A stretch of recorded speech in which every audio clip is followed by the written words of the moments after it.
Fala pessoal, tudo bem? Sejam bem-vindos a mais um vídeo do Escola Online. Sou o professor Gabriel e pretendo ajudar vocês com a resolução das atividades da semana 4. O tema da aula de hoje, Kant e a ética do dever. Antes de começarmos, porém, como sempre, faço aquele apelo para que vocês acompanhem as nossas redes sociais, se inscrevam no canal, auxiliem ali com o sininho, para que vocês possam saber tudo que tem de novidade que a gente vai ainda criar para vocês, ok? Então, vamos lá, pessoal!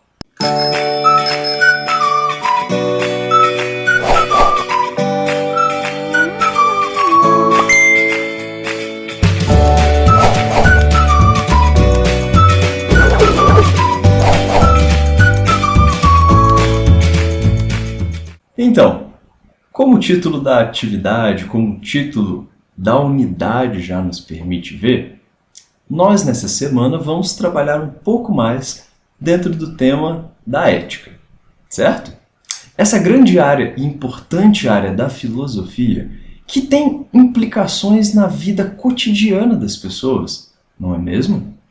Na aula passada a gente falou um pouco sobre a ética, só que a ética na perspectiva de Aristóteles, que é um pensador grego antigo, né? Como a gente pôde aprender um pouco com Aristóteles, a ética dele, a preocupação filosófica do Aristóteles tem a ver com a construção não só de uma boa vida, mas uma construção de uma boa vida para a sociedade como um todo. Segundo Aristóteles, as ações que a gente toma na busca de uma vida feliz, essas ações elas têm consequências muito importantes para o bem da polis. Uma vida feliz, segundo Aristóteles, é uma vida em que você realiza os seus talentos, os seus potenciais, colocando eles em prática. É uma ética muito associada à sua felicidade e à satisfação dessa felicidade pela construção dos seus talentos, das suas virtudes intelectuais e morais colocadas na prática. A perspectiva do Kant, que é o tema da aula de hoje, é uma perspectiva um pouco diferente. Porque, enquanto Aristóteles faz uma associação da vida ética à felicidade, em Kant, essa associação é desfeita. Segundo Kant, a moral, ou seja, essa reflexão a respeito do que é certo e o que não é certo, a moral humana ela tem que ir para além da felicidade. A ação ética, a ação de valor moral, como vocês podem ver no material de vocês, é uma ação em que você, por julgar racionalmente as suas ações, os seus valores, os seus princípios, você consegue ir além daquilo que a natureza te manda ou que a felicidade te impulsiona. A ação moral, para Kant, é fruto de uma reflexão sobre princípios, uma reflexão racional. A ação moral envolve você agir não porque você vai tomar benefício disso, mas agir pelo dever. Vamos dar uma olhadinha ali no texto de vocês. Por favor, leiam, por favor, valorizem o material que vocês têm. Mas vamos dar uma olhada ali na atividade, quis dizer, ok? E aí, com o tempo, a gente vai revisando e absorvendo um pouco mais das ideias do Kant, ok? Atividade 1, questão do Enem. De acordo com a moral kantiana, vamos ver a pergunta primeiro. De acordo com a moral kantiana, a falsa promessa de pagamento representada no texto, vamos ver. Uma pessoa vê-se forçada pela necessidade a pedir dinheiro emprestado. Quantos de nós já não fizemos isso, né? Sabe muito bem que não poderá pagar, mas vê também que não lhe emprestarão nada se não prometer firmemente pagar em prazo determinado. Sente a tentação de fazer a promessa, mas tem ainda consciência bastante para perguntar a si mesmo: Não é proibido e contrário ao dever livrar-se de apuros dessa maneira, admitindo que se decida a fazê-lo, a sua máxima de ação seria: quando julgo estar em apuros de dinheiro, vou pedi-lo emprestado e prometo pagá-lo, embora saiba que tal fato nunca sucederá.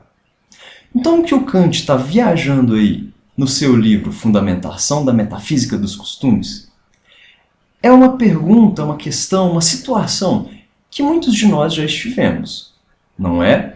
A pessoa retratada ali precisa de dinheiro e sabe que não vão emprestar dinheiro se ele não prometer que vai pagar de volta. Ao mesmo tempo, ele sabe que não vai ter condições de pagar de volta. E aí ele está meio que se sentindo culpado, vocês repararam? Pensando assim, nossa, não é proibido e contrário ao dever se livrar de apuros dessa forma, mentindo para alguém que vai te emprestar dinheiro? Então, esse tipo de reflexão feita pelo personagem é uma reflexão coerente com a do Kant, né? Você deve parar para pensar no dever, no que é certo. Você deve pensar no princípio, na máxima que está te motivando. E no caso aqui dessa situação, a máxima é a seguinte: quando eu julgo estar em apuros, quando eu estou precisando de dinheiro, eu vou pedir emprestado, prometer e mentir para a pessoa, né? Já que eu sei que eu não posso pagar. Isso é uma atitude valorosa, segundo a moral kantiana? Claro que não.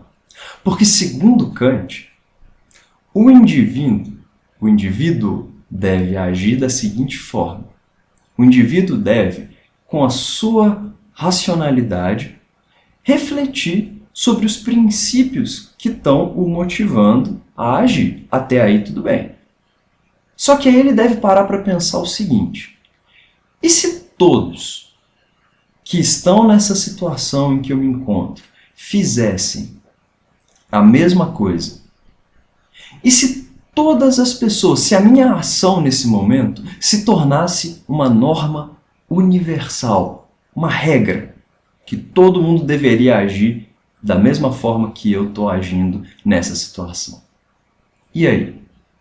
É esse tipo de reflexão que o Kant motiva. Existem outros pontos que a gente poderia falar sobre o Kant, mas o que essa questão está cobrando de vocês é a consciência dessa conclusão do Kant. A conclusão seria qual?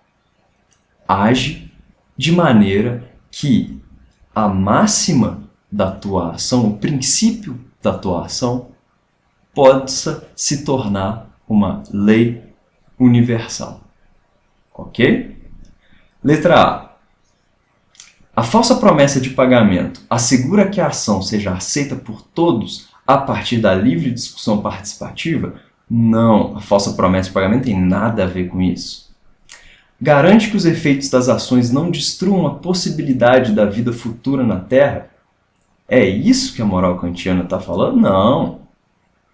Opõe-se ao princípio de que toda a ação do homem possa valer como norma universal. Então a letra C, com certeza, representa aí a situação retratada.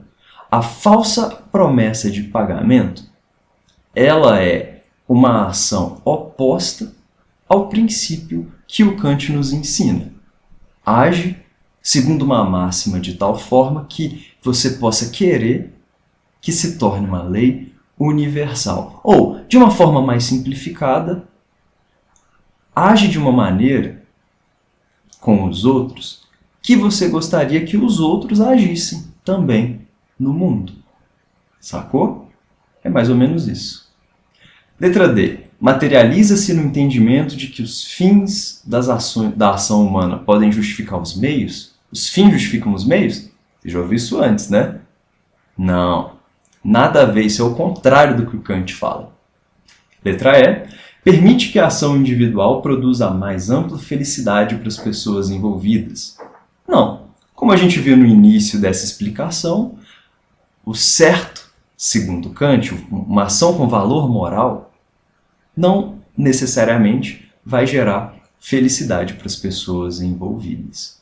No nosso caso ali em cima, uma pessoa agindo conforme a reflexão do Kant provavelmente não mentiria para um potencial emprestador de dinheiro. Por quê? Porque essa pessoa pensaria, caramba, eu não quero que as pessoas naturalizem a mentira. Eu não quero que todos mintam nas possibilidades que eles têm. Portanto, esse indivíduo não mentiria, certo? Ah, mas ele vai ficar sem dinheiro. Sim, mas como Kant fala, nem sempre a ação ética vai trazer felicidade. É até mais comum que não gere felicidade. Então a letra E, por isso, está errada. Letra C, melhor representa, na minha perspectiva. Ok? Atividade 2, pessoal. Vamos lá. No século XVIII, o filósofo Immanuel Kant formulou as hipóteses do seu idealismo transcendental. Segundo Kant, todo conhecimento logicamente válido inicia-se pela experiência, mas é construído internamente por meio das formas a priori da sensibilidade, espaço, tempo, e pelas categorias lógicas do entendimento. Dessa maneira, para Kant, não é o objeto que possui uma verdade a ser conhecida pelo sujeito, mas sim o sujeito que, ao conhecer o objeto nele, inscreva-se suas próprias coordenadas sensíveis e intelectuais. Então essa questão, pessoal, da atividade 2 tem mais a ver com aquele papo de epistemologia, aquele papo ali do René Descartes, do John Locke, empirismo e tudo mais, beleza? É, portanto, essa questão uma resposta, do Kant a essa briga entre racionalismo e empirismo. Mas, de todo modo, o que a gente consegue extrair de significado desse texto aí? De acordo com a filosofia kantiana, pode-se afirmar que a mente é como uma tábula rasa, é uma folha em branco? Não. Como diz aqui, não é? Existem formas a priori de sensibilidade, espaço e tempo e categorias lógicas de entendimento. Então, a mente não é uma folha em branco na visão do Kant. B. Os conhecimentos são revelados por Deus para os homens? Não fala nada disso no texto. Então, a B está fora. C. Todos os conhecimentos são inatos, ou seja, você já nasce com todos os conhecimentos e não depende da experiência? Claro que não. Ao longo do texto está falando aqui que todo conhecimento logicamente válido inicia-se pela experiência. Então a C está fora. Estão vendo como é que, mesmo que a gente não tivesse estudado com profundidade esse assunto, só numa interpretaçãozinha bem feita, você já mata aí a A, B e a C? Então desiste não, vamos lá. Letra D. Kant foi um filósofo da antiguidade. Poxa vida, pessoal, século XVIII, 1700 e tanto, é um tempão atrás. Mas antiguidade? Não, antiguidade é tipo Grécia, tá ligado? Egito. Então a D tá fora também. Sobrou o quê? C. Para Kant, o centro do processo de conhecimento é o sujeito e não o objeto. E se você ficou com alguma dúvida que pode ser essa, olha aí, no finzinho do texto está se falando exatamente o que a E resumiu. Ok? Então vamos lá, pessoal. Atividade 3. Escreva outro exemplo para o dever da moral e inclinação de acordo com a visão de Kant. Olha só, pessoal. Segundo Kant, a gente pode agir na nossa vida por inclinação. Vamos começar daí. O que é uma ação por inclinação? É uma ação humana motivada pela felicidade, motivada pela resolução de algum desejo que você tem. Então, poxa, um exemplo de ação por inclinação é: estou com sede, vou beber água. Pronto, acabei de agir por inclinação. Um outro exemplo de ação por inclinação seria, sei lá, beijar a boquinha suave da morena ou do moreno, porque você teve vontade de fazer isso. Uma ação por inclinação, repito, é uma ação em que você busca a resolução do seu desejo, a felicidade, como um fim. Então, ó, exemplos um pouco mais sérios, que talvez seus professores vão gostar mais, seria dar desconto a um cliente, se você é dono de loja, por exemplo, por esse cliente ser fiscal da prefeitura. Opa, estou dando desconto, sim, mas estou pensando lá naquela consequência positiva. Se o fiscal da prefeitura receber desconto da minha loja, ele pode, né, ter uma boa vontade, ter, né, um favorecimento comigo. Comer porque se tem fome também é uma ação por inclinação. Falar a verdade quando te convém também é uma ação por inclinação. Beijar a pessoa que tem crush em você só porque bateu carência também é uma ação aí por inclinação. Ok? Você vê, pediu um, nós estamos dando aí 4. Mas ó, eu dei 4, não foi à toa não. Segue aí, exemplos de ações por dever moral. Um exemplo de ação por dever moral seria o seguinte. Lembra lá em cima, se imaginando como lojista? Se você está agindo por inclinação, você dá desconto para um cliente que é fiscal da prefeitura pensando lá na vantagem que você pode receber depois. Uma ação também relacionada, né, a uma vida de comerciante seria dar o troco correto à pessoa que comprou algo porque você valoriza a honestidade. Certo? É uma ação por dever moral. Você está lá pensando, não na pessoa em si que você está dando troco, mas você pensa, cara, eu acho que a honestidade é um valor. Eu penso racionalmente que, se todos fôssemos honestos, o mundo seria um pouco melhor, a humanidade estaria se beneficiando. Então, eu vou dar o troco correto, porque eu valorizo a honestidade, o valor em si da honestidade. Tá entendendo? Um outro exemplo. Preservar os direitos básicos ao alimento, mesmo para o seu maior inimigo, porque você enxerga uma humanidade comum. Tipo assim, tem muita gente que pensa, eu odeio fulano. Fulano for preso, tem que apodrecer na prisão, tem que passar fome, passar sede. O que Kant diria disso? Provavelmente Kant te pararia para pensar o seguinte, moço ou moça. Reflete sobre o seguinte. Nós somos todos seres humanos, não somos? Mesmo o seu maior inimigo também precisa ser respeitado na humanidade que ele ainda possui. Será que a gente precisa fazer as pessoas sofrerem determinados males? Será que isso é uma coisa positiva? Será que essa é uma coisa boa? Então, ó, preservar os direitos básicos ao alimento, mesmo para pessoas que você odiaria, pessoas presas, criminosos, seus inimigos, esse é um raciocínio típico de Kant com essa coisa do dever da moral. Beleza? Por enxergar uma humanidade comum, você garante o alimento das pessoas que você mais odeia. Um outro exemplo ali, pensando um pouco na questão da verdade, sempre falar a verdade pelo dever de não contribuir para naturalizar a mentira.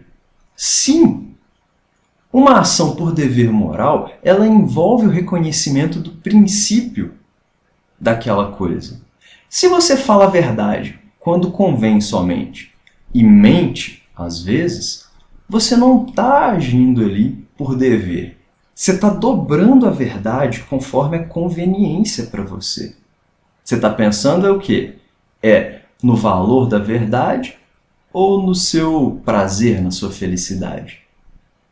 Pois é, segundo Kant, se você racionalmente valoriza a felicidade, você vai sempre contribuir com cada ação sua para não naturalizar o oposto da verdade, que é a mentira. Ok? Então, um exemplo de ação por dever da moral. Um último exemplo aí. Lembra do que a gente falou ali em cima? Beijar a pessoa que tem crush por você só porque bateu a carência em você? Pois é. Uma ação por dever da moral seria, por exemplo, não se aproveitar da boa vontade do outro, usando a outra pessoa simplesmente como um meio para atingir um outro objetivo. Esse é um outro ponto que o Kant defende que não se deve ser feito.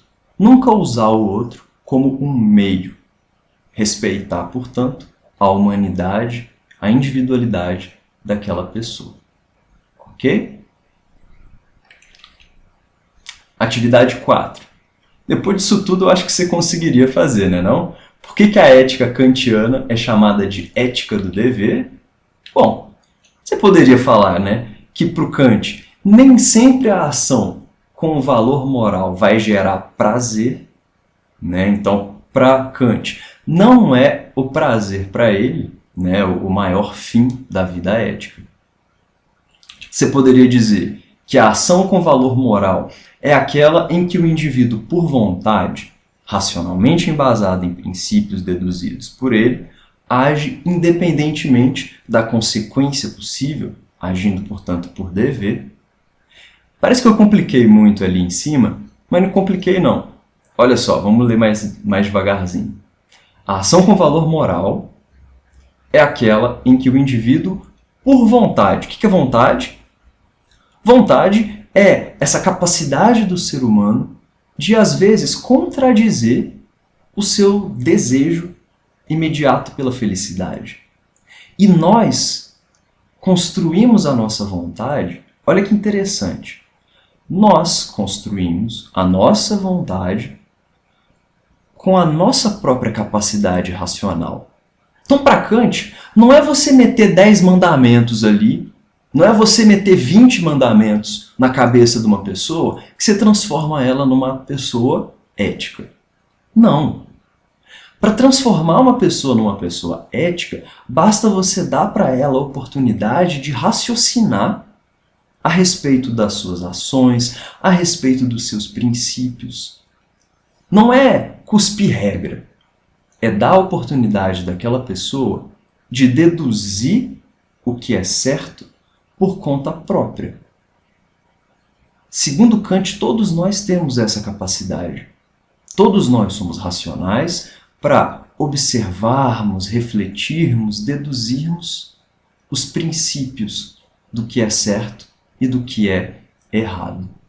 Sacou? Por isso que eu disse, racionalmente, embasada em princípios deduzidos por ele mesmo, pelo próprio indivíduo, pelas pessoas, por eu e você.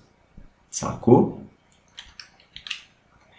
Simplificando aí, uma terceira possibilidade de resposta seria essa. O que vale para Kant é a vontade, que é a moral, e não o desejo, que é a natureza. É agir por dever e não simplesmente por prazer. Para Kant, o que vale são os princípios e não a busca por consequências imediatas, prazerosas do indivíduo. Sacou? Bom, pessoal, então foi isso. Imagino que para alguns a aula possa ter sido um pouquinho complicada, mas se achou um pouco complicada, comenta ali embaixo, me pede para simplificar mais da próxima. E se você gostou, se você conseguiu entender no final das contas, depois de voltar ao vídeo ou na sequência mesmo, lembra de deixar sua curtidinha, lembra de deixar um comentário. Afinal de contas, estamos fechando o volume 3. Se você quer que tenha um volume 4 de filosofia, manda mensagem aí, que ia ser bom demais. Tá bem? Grande abraço, pessoal. Bons estudos!